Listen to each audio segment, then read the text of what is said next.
Okay, ಇನ್ನ ಈ ವಾರ 2 ಚಪ್ಪಾಳೆ ಸಿಗತ್ತೆ. ಒಂದು ಅಶ್ವಿನಿ ಅವರಿಗೆ ವಾರ ಪೂರ್ತಿ ಏನ್ ಪರ್ಫಾರ್ಮ್ ಮಾಡಿರ್ತಾರೆ ಅದಕ್ಕೆ ಕಿಚ್ಚನ ಚಪ್ಪಾಳೆ ಸಿಗತ್ತೆ.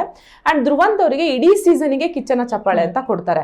ಬಟ್ ಅದೇನಾಗಿದೆ ಅಂದ್ರೆ ಹೊರಗಡೆ ತುಂಬಾ ನೆಗೆಟಿವ್ ಆಗಿದೆ. ಅಂದ್ರೆ ಇಡೀ ಸೀಸನ್ ಅಲ್ಲಿ ಎಲ್ರು ಎಂಟರ್ಟೈನ್ ಮಾಡಿರೋದು ಗಿಲ್ಲಿ. ಬಟ್ ಗಿಲ್ಲಿ ಬಿಟ್ಟು ಧ್ರುವಂತಿಗೆ ಯಾಕೆ ಕಿಚ್ಚನ ಚಪ್ಪಾಳೆ ಕೊಟ್ರು ಸೀಸನ್ದು ಅಂತ. ಸ್ಟಾರ್ಟಿಂಗ್ ಅಲ್ಲಿ ಏನಾಗುತ್ತೆ, ಕಲರ್ಸ್ ಪೇಜ್ ಅಲ್ಲಿ ಕೂಡ ಸೀಸನ್ ಚಪ್ಪಾಳೆ ಅಂತಾನೆ ಹಾಕಿರ್ತಾರೆ ಧ್ರುವಂತಿಗೆ. ಆಮೇಲೆ ಅದನ್ನ ಡಿಲೀಟ್ ಮಾಡ್ಬಿಟ್ಟು ವಾರದ ಚಪ್ಪಾಳೆ ಅಂತ ಕೊಡ್ತಾರೆ. ನಿಮಗೆ ಅನ್ಸುತ್ತಾ ಧ್ರುವಂತ್ ಸೀಸನ್ಗೆ ಇಡೀ ಸೀಸನ್ಗೆ ಚಪ್ಪಾಳೆ ತಗೊಳ್ಳೋ ಅಷ್ಟು ಅವ್ರಿಗೆ ಕ್ಯಾಲಿಬರ್ ಇದೆ ಅಂತ ಅನ್ಸುತ್ತಾ ನಿಮಗೆ? ಇಲ್ಲ, ಬಿಕಾಸ್ ಅದು ಸುದೀಪ್ ಸರ್ ಹೇಳ್ತಿದ್ದಾಗ್ಲೂ ಕೂಡ ನನ್ನ ತಲೆಯಲ್ಲಿ 1-2 ಹೆಸರು ಓಡ್ತಾ ಇತ್ತು ಅವಾಗ. ಬಟ್ ನಂಗೆ ಧ್ರುವಂತ್ ಅಂದಿದ ತಕ್ಷಣ ನನಗೂ ಶಾಕ್ ಆಯ್ತು. ಯಾಕಂದರೆ ನಾನು ಯಾವಾಗಲೂ ಹೇಳ್ತಿದ್ದೆ, is very self centered person. Entertainment ಅಂತ ಬಂದಾಗ ನನಗೆ ಅಷ್ಟು ಅನ್ನಿಸ್ಲಿಲ್ಲ.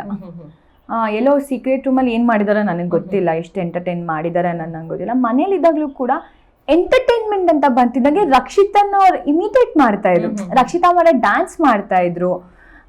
ಅಲ್ಲೆಲ್ಲ ಅವ್ರಿಗೆ ಅಂತ ಅನಿಸ್ತು, ರಕ್ಷಿತನ ಇಮಿಟೇಟ್ ಮಾಡಿ ಎಂಟರ್ಟೈನ್ ಮಾಡ್ಬೇಕಂತಿಲ್ಲ. ಯಾಕಂದ್ರೆ ರಕ್ಷಿತನ ಎಂಟರ್ಟೈನ್ಮೆಂಟ್ ಕೊಡ್ತಾರೆ, ಎಲ್ಲರೂ ಕೊಡ್ತಿದ್ರು. ಬಟ್ ಅವ್ರು ಮಾಡ್ತಿದ್ದ ಡ್ಯಾನ್ಸ್ ನ ಇವ್ರು ಯಾವಾಗ್ಲೂ ಮಾಡ್ತಿದ್ರು ಅಲ್ವಾ ಧ್ರುವಂತ್ ಅವರು, ಅದನ್ನಿಸ್ತು. ಬಟ್ ಸೀಸನ್ದು ನನಗೆ ಅದು